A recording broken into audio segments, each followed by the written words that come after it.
नमस्कार, मैं हूं मनीष कुमार और आप देख रहे हैं द फेडरल देश। बिहार विधानसभा चुनाव में राष्ट्रीय जनता दल को करारी शिकस्त का सामना करना पड़ा है। 2010 के चुनाव में उसे करीब 22 विधानसभा की सीटें मिली थी। इस बार 25 केवल चुनाव में उसे सीटें हासिल हुई हैं। जाहिर तौर पर जो पार्टी 2020 में सबसे बड़ी पार्टी बनकर उभरी थी, इस बार वो तीसरे पायदान पर जा खिसकी है। सोमवार को यानी 17 नवंबर को आरजेडी के विधायक दल के नेता चुनने के लिए एक महत्वपूर्ण बैठक हुई पटना में। और इस बैठक में आरजेडी सुप्रीमो लालू प्रसाद यादव, पूर्व मुख्यमंत्री बिहार की राबड़ी देवी और आरजेडी से सांसद मीसा भारती भी मौजूद थी। तमाम नए चुने हुए विधायक इस बैठक में पहुंचे थे, जहां तेजस्वी यादव भी मौजूद थे और राज्यसभा सांसद संजय यादव भी मौजूद थे। लेकिन ये बैठक बहुत ही भावुकपूर्ण देखने को मिला। बहुत ही वहां पे भावुकपूर्ण माहौल था। दरअसल तेजस्वी यादव ने तमाम नए नवेले विधायकों से कहा, आप चाहें तो किसी और को अपना नेता चुन सकते हैं। और ये कहते हुए बताया जा रहा है कि वो भावुक भी हो गए।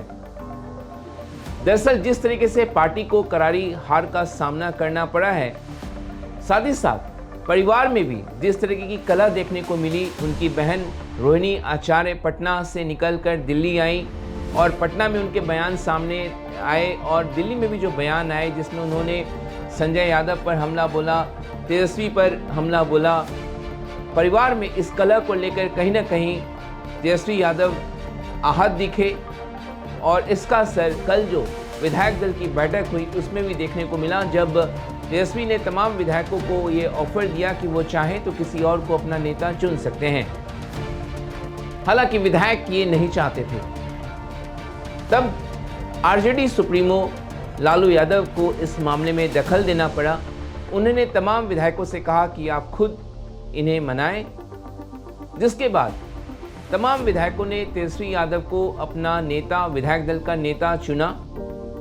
2010 में विपक्षी नेता का तमगा जो है वो हासिल नहीं हुआ था, तब आरजेडी को करारी हार का सामना करना पड़ा था। लेकिन 2025 के चुनाव में हालांकि उसको नेता विपक्ष जो है तेजस्वी यादव जरूर बनेंगे, क्योंकि उनको विधायक दल का नेता चुना गया है।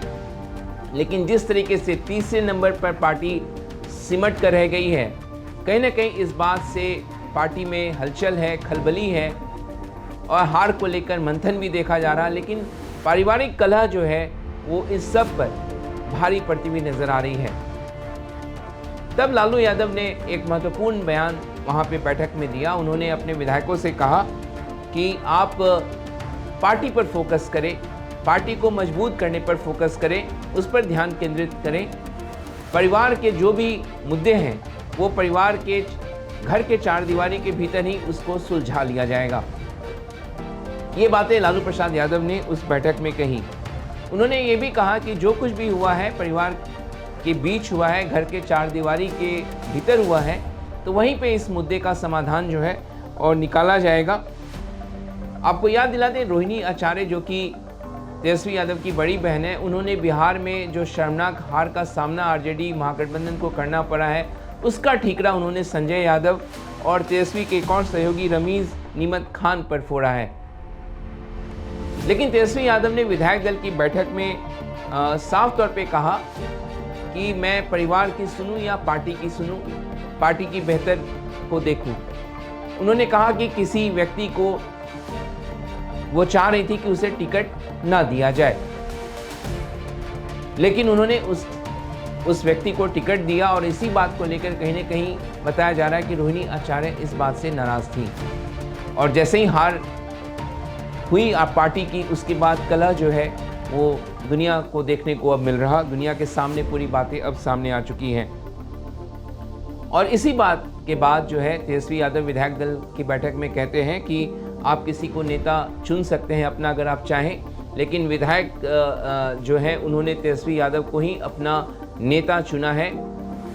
जगदानंद सिंह जो कि आरजेडी के वरिष्ठ नेता, उन्होंने इस हार का ठीकरा ईवीएम पर फोड़ा है। लेकिन जाहिर तौर पर इस बैठक से ये बात स्पष्ट है कि जहां पारिवारिक कलह ने आरजेडी को हिलाकर रख दिया, वहीं बिहार में जिस तरीके से शर्मनाक हार का सामना आरजेडी को करना पड़ा है, उसने भी पार्टी को झकझोर दिया है। हालांकि तेजस्वी यादव फिर से आरजेडी के विधायक दल के नेता चुन लिए गए हैं, लेकिन देखना होगा कि पार्टी को मजबूत करने के लिए और जिस तरीके से हार मिली है उससे उबारने के लिए वो पार्टी के लिए आगे क्या करते हैं, ये देखना ज़रूर हम सब के लिए दिलचस्प होगा।